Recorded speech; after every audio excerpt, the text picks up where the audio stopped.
He got fired the same day I gave him a monogrammed pen that said, Future CEO. Name's Ruben, 60, semi-retired with a nose for bad coffee and colder boardrooms. That morning, the AC blasted like a freezer, and his company badge hit the tile before I could blink. Ever been underestimated by your own kid? The moment I stepped into Neil's house, I saw it hanging on the kitchen wall, a neatly ironed apron with Grandpa stitched in navy blue. I hadn't worn an apron since before Evelyn passed. She used to tease me about how seriously I took my mashed potatoes, how I insisted on whisking them through a sieve, how I'd fret over lumps, as if a Michelin star inspector might walk through our door. Seeing that apron so crisp unused felt less like a welcome and more like a placeholder. A symbol of presence maybe, but not of belonging. The house smelled too clean. That was the second thing I noticed. Not just Lysol or fresh detergent, but the sharp tang of bleach that lingered in the hallway near the laundry room. I followed it briefly as if instinctively drawn to the scent of purpose. On the wall was a whiteboard. Weekly help, it said. My name was there, Grandpa Ruben, neatly penned beside Tuesday, Thursday, and alternate Saturdays. Tasks were already filled in. Fold laundry, wash dishes, check pantry for expired cans. No one had asked me. Neil appeared at the top of the stairs phone, tucked under his chin as he waved. Dad, you made it. He rushed down the phone call still active. Hold on, I'll call you back, he murmured to someone tapping the screen. He gave me a hug, a fast professional kind of hug, and stepped back. We're so glad you're here. So am I, said. Though the words barely settled on my tongue before evaporating. Sierra came out of the kitchen with a basket. Welcome, Ruben, she said.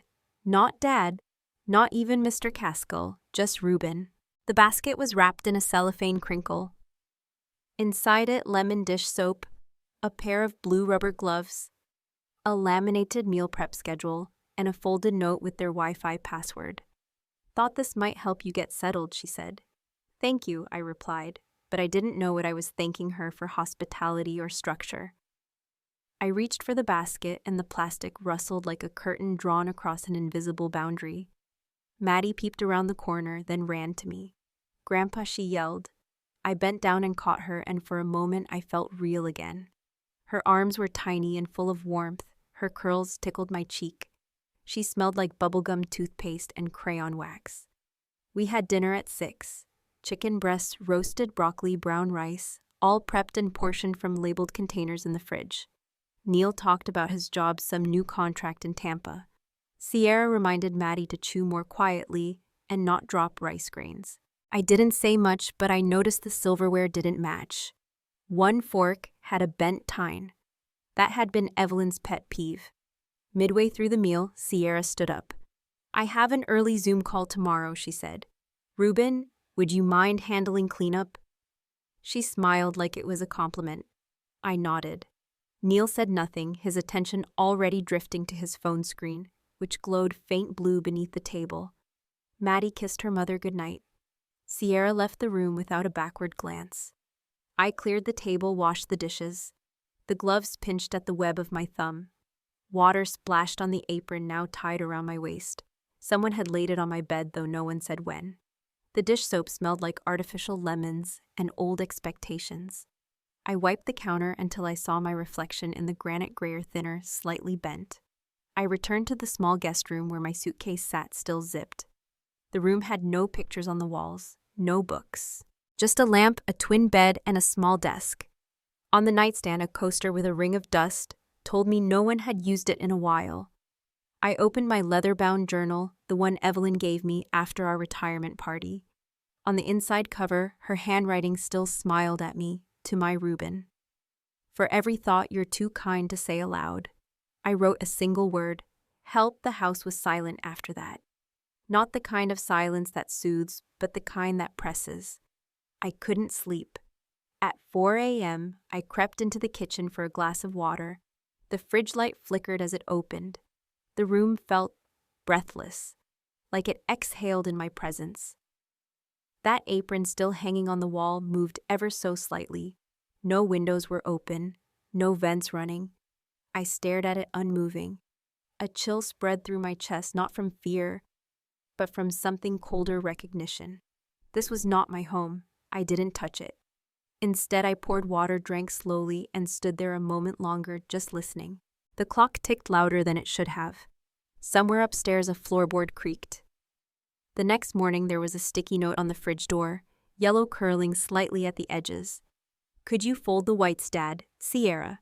"No, please. No question mark. Just a task with my name on it, as though I'd always lived here. As though I were part of the wall." I took the note down and folded it in half, then in half again. I placed it in my journal between 2 blank pages and pressed it closed. I sat on the edge of the bed after breakfast, hands folded, staring at the wardrobe across from me.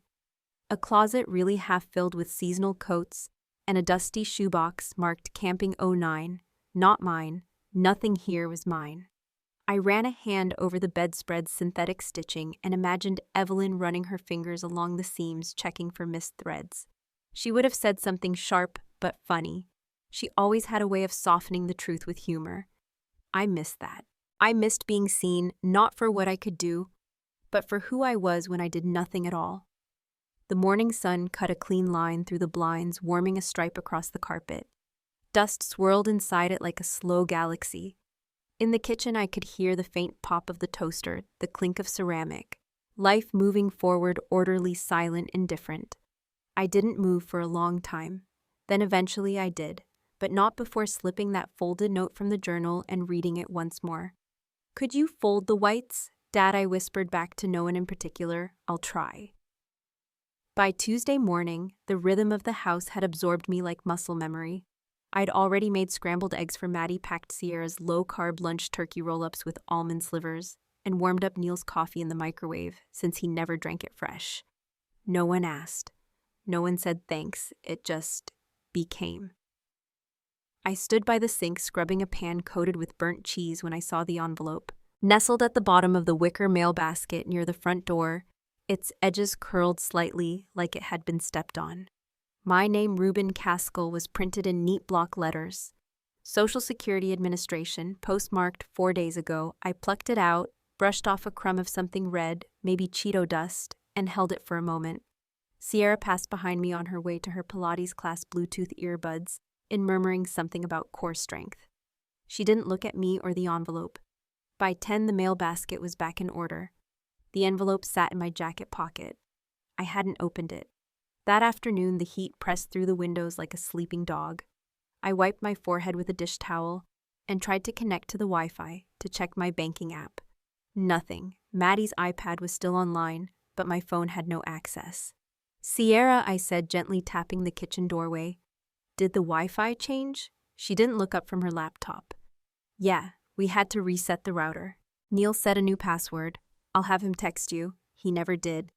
Instead, I swept the porch, fed Nugget the cat, and finally opened the guest closet to look for a spare towel. That's when I saw it, a shoebox tucked behind folded table linens. Inside were envelopes, old ones faded pink and blue, some with notes scribbled in Sierra's handwriting. $25 still due, recheck copay. Follow-up urgent. Medical bills, dozens of them, some addressed to Neil, others were mine. I sat down on the edge of the bed, the box beside me. The carpet smelled faintly of Febreze. The fan above whirred indifferent. That night at dinner, no one asked how my day had been. Sierra talked about Maddie's fall schedule, ballet on Thursdays, soccer on Saturdays.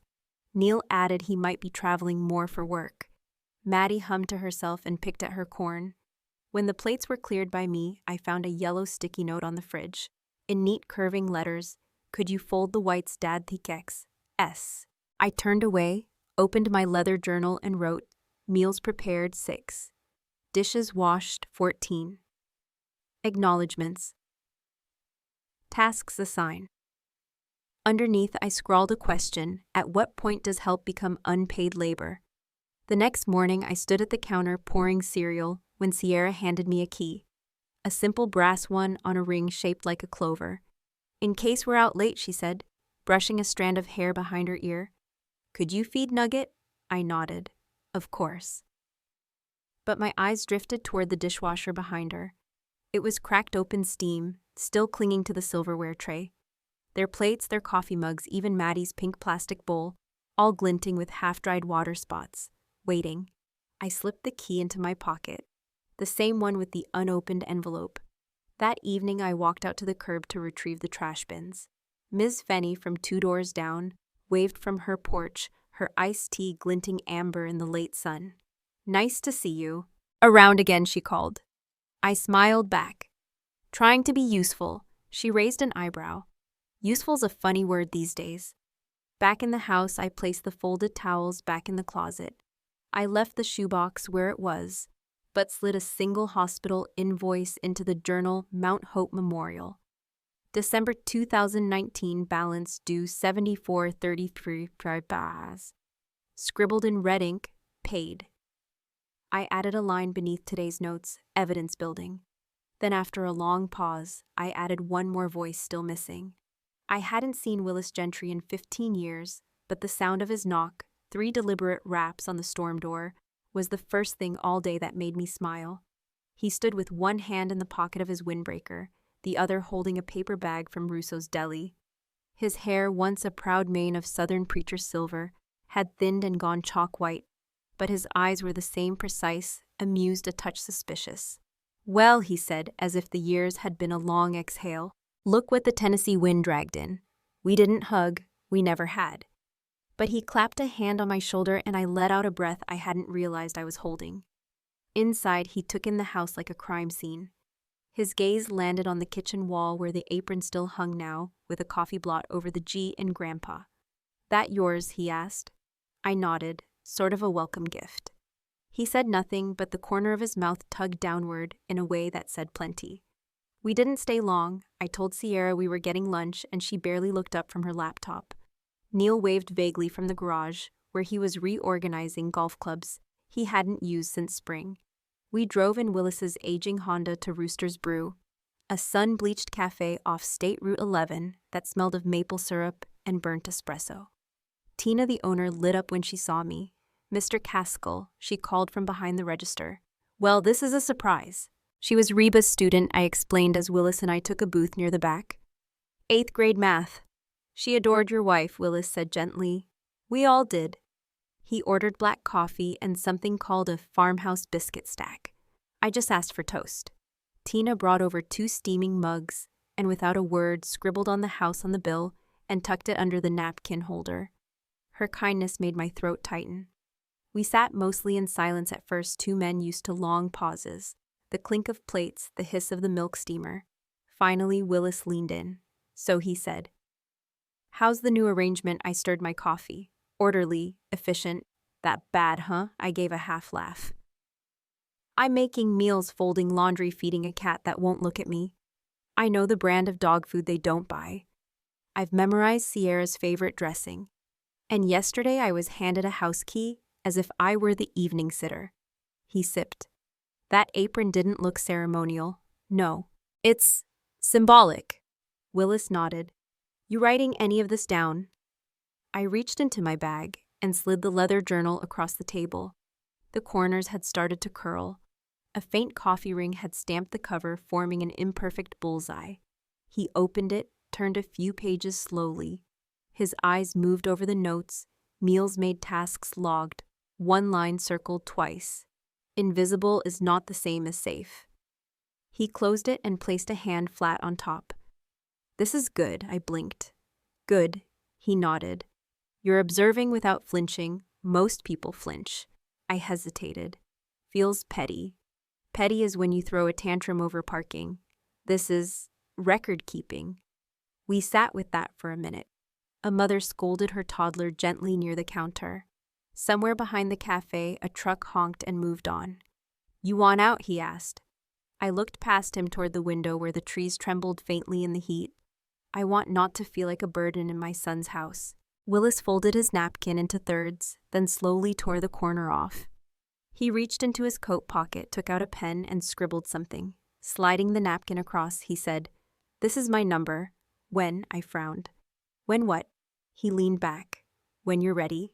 There was no lecture, no proposal, just that word hanging between us like a held breath.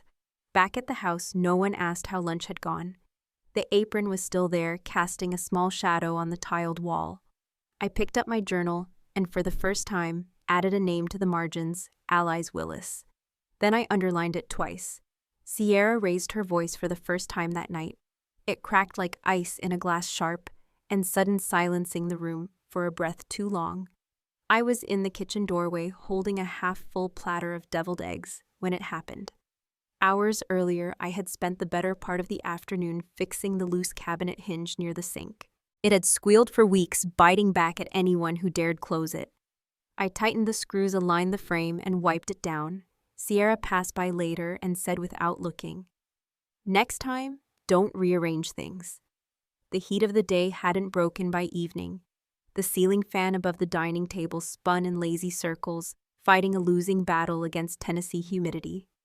Neil's co-workers had brought bottles of dry red and a stack of local cheese. PTA parents trickled in greeting Sierra like she was the mayor's wife.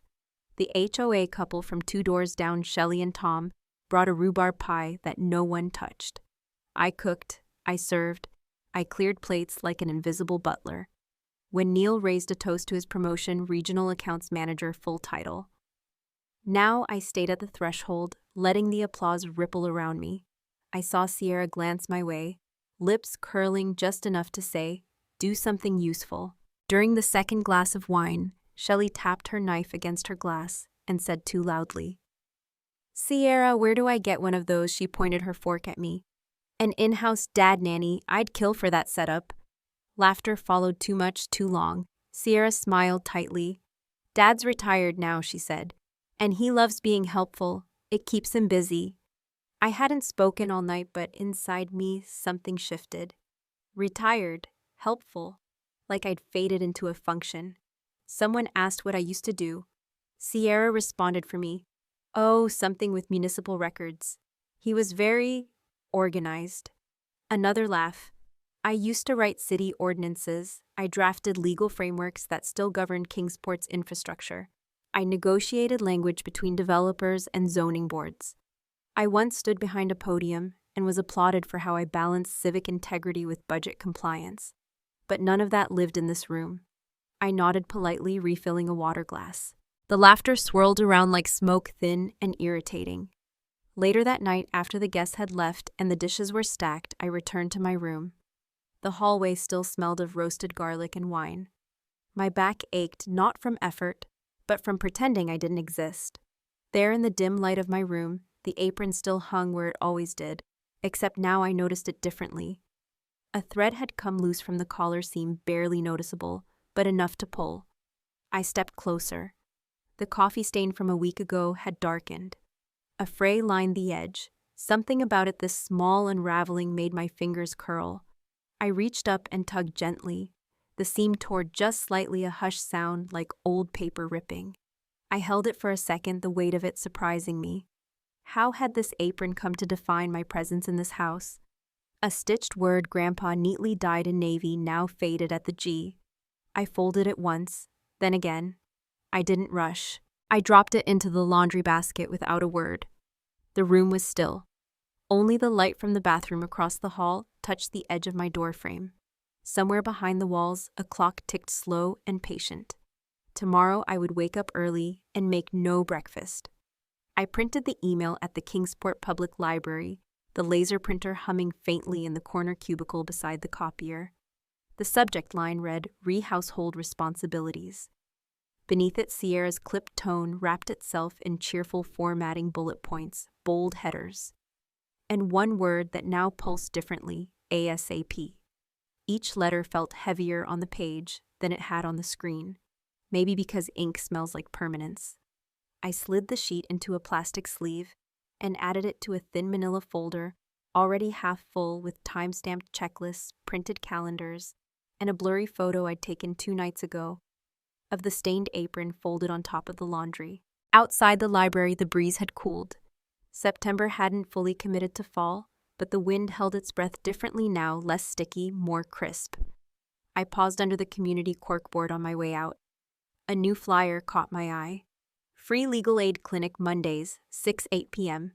I took a photo, then another closer. Habit now. Back at the house, the air felt off. Sierra was at the dining table, pacing one AirPod in. Her voice was low but edged. No, I told Trina the fundraiser money can't be used for playground mulch. She waved when I entered but didn't break sentence. I didn't expect her to. Neil wasn't home yet. His laptop was open on the counter, the screen dark. Nugget sat curled on the bar stool, tail flicking lazily.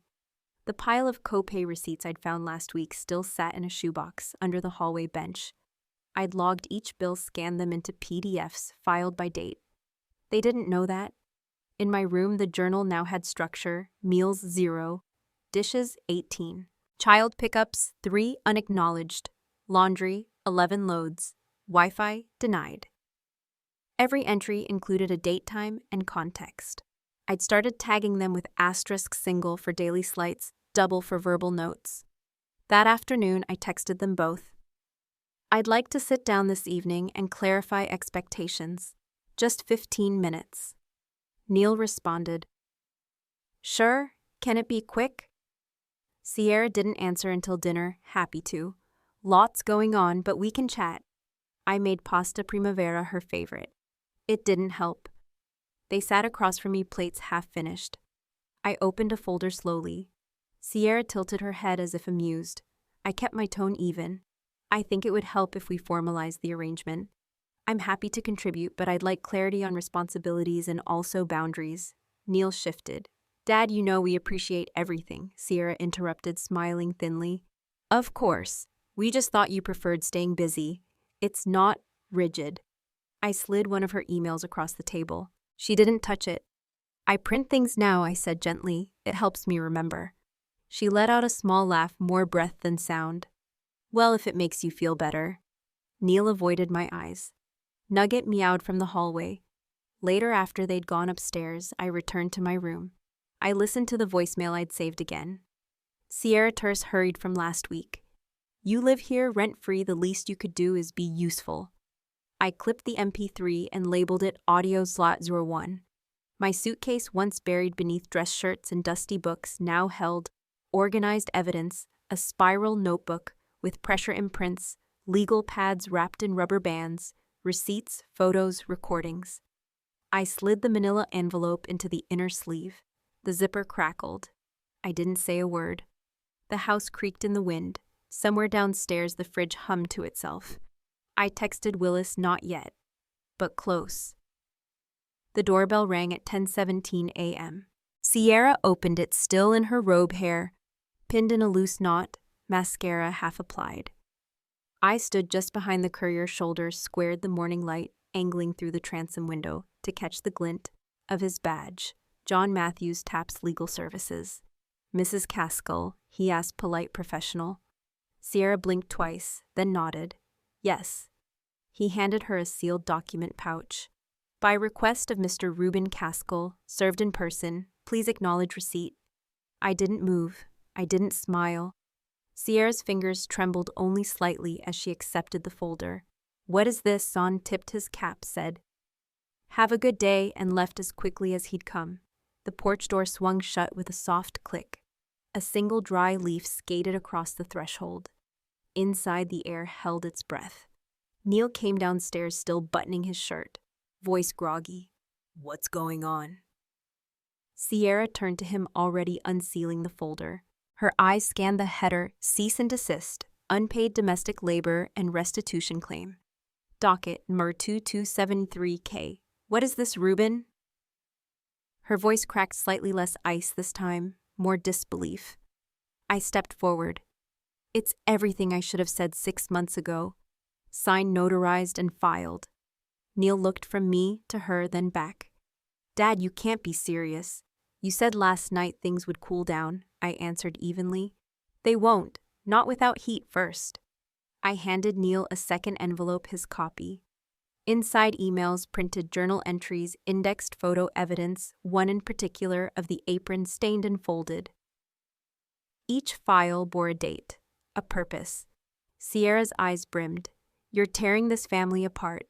"No," I said, calm, deliberate. "I'm marking the line where it already split." Neil opened his mouth, then shut it. His grip on the folder tightened, knuckles whitening. "I made coffee," I said almost absently. "There's some left if you want it." I turned before they could answer. Walked to the hall closet, retrieved my overnight bag. It had been packed since last Tuesday. The car was warm from the sun by the time I backed out of the driveway. I didn't look at the kitchen window, didn't need to. By noon, I was seated at Lou's Diner just off Route 23. Vinyl booth, checkered floor, coffee served in thick chipped mugs that remembered better days. I folded my coat across the seat, exhaled long and quiet.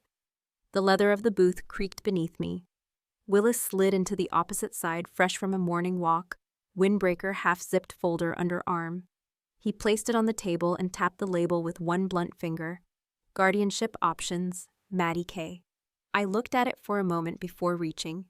This is not revenge, I said quietly. This is respect with a return address. He nodded once. The coffee between us steamed like absolution. Grandpa, this was yours, right?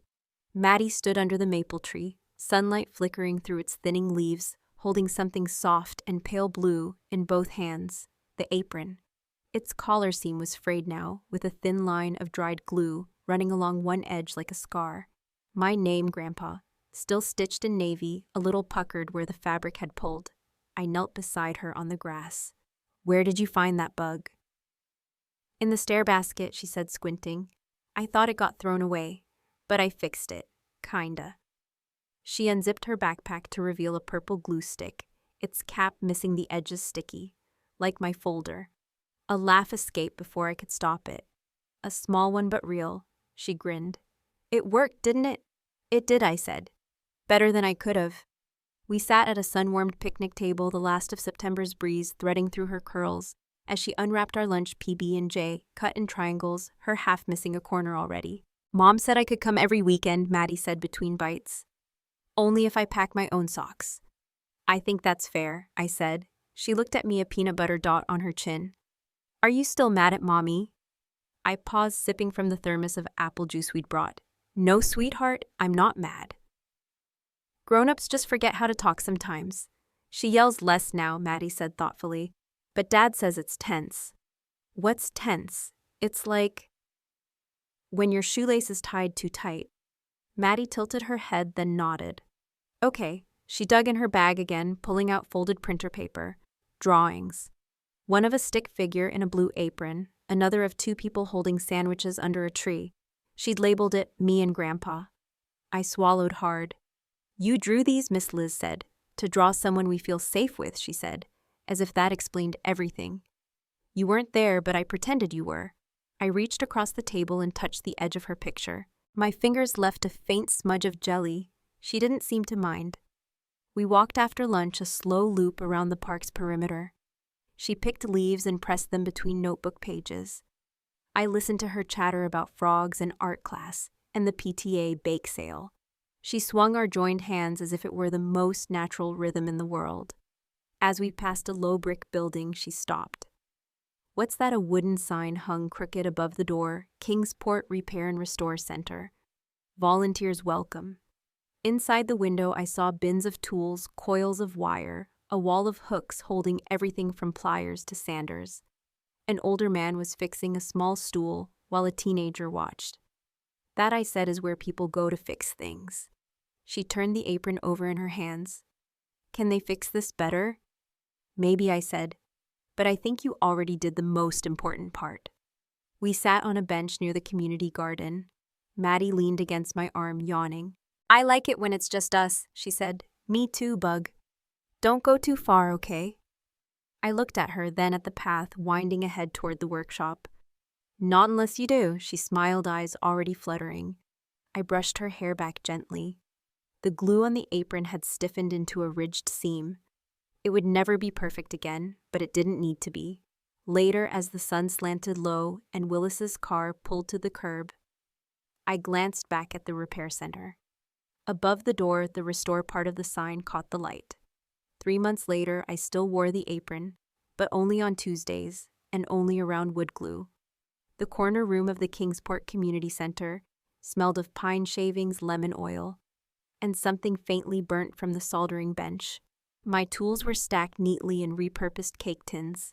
Maddie had labeled them in bright marker, hinge fixer, quiet hammer nails, shh. Every Tuesday at 10:00 a.m., sharp the chalkboard got updated, Fix It Tuesday with Mr. Reuben and apprentice Maddie. She insisted on that title. Apprentice sounds cooler than helper, she'd said, sticking her tongue out while tugging on her glue-splattered hoodie. That morning, she'd arrived with her backpack and a box of broken clothespins. "We can make tiny chairs," she announced, eyes wide with invention. By noon, she'd constructed a throne for her doll out of chipped drawer handles and popsicle sticks. The apron hung from my neck, no longer pristine. The navy thread of Grandpa had dulled, but I'd added something new below it, stitched by hand, slow and steady, plus Maddie. Willis sat by the far table sorting papers for the new volunteers. He was still the only man I knew who preferred fountain pens for legal forms. He didn't say much during the sessions, but occasionally looked up and nodded as if to say, "You're where you should be." At 2:30, Sierra arrived to pick Maddie up. She stood at the door, scarf wrapped high on her neck, gloves still on. The fluorescent lights weren't flattering, but she didn't seem to care. Our eyes met, and this time there was no tension, just a quiet nod. I returned it without words. Maddie clutched her birdhouse like it held state secrets. "Mom, look, I made the door round because Grandpa said squirrels hate rectangles." Sierra half smiled. "Of course they do." She didn't linger. As they left, I noticed a small card poking from Maddie's folder. That night, I opened it over tea. Sierra's handwriting was careful. "Thanks for keeping your word. Maddie adores you." I tucked the card behind the front flap of my journal, the same one now half filled with lists, diagrams, and little moments I didn't want to forget. Page 34 still read duties 7, meals 0. But page 72 held a different note. "Birdhouse built by M, painted with love." Tuesday. One snowy morning in late January. The Kingsport Chronicle ran a short feature titled "Grandpa's Corner, Fixing More Than Furniture." There was a photo of me holding a mended rocking chair apron, dusted with sawdust. Maddie peeking over my shoulder. The next week, an older woman named Harriet dropped off her pressure cooker lid with a hopeful look. "It belonged to my sister," she whispered. "She passed before I got the hinge fixed." We fixed it, slowly, carefully. The Tuesday after that, I opened a small padded envelope from the city grants office, a $2,000 micro grant for senior repair kits. I used every cent on basic tools, safety gloves, and a second-hand sewing machine that hummed like an old friend. The apron hangs on the same peg, every week, just below the chalkboard. Some Tuesdays, I forget I'm wearing it until Maddie tugs the hem and says, "Ready." She painted a sign last week, hands sticky with Mod Podge and glitter. She held it up proudly for Willis and me to see. "Fix with love," it read. The brushstrokes were uneven, but the message was steady. I smiled, touched the rough seam at my collar, and nodded. The glue on Maddie's sign had dried crooked, but it held just like the seams in my old apron, now stitched, with more than just thread. The workshop smelled of cedar and coffee, and for the first time in a long while, I didn't feel like a guest in my own life. Sometimes what breaks isn't meant to be discarded, but rediscovered with gentler hands. I used to think dignity was something you protected by staying silent. Now I know it's what you rebuild out loud, one Tuesday at a time. Has life ever handed you a second chance in disguise? I'd love to hear about it below.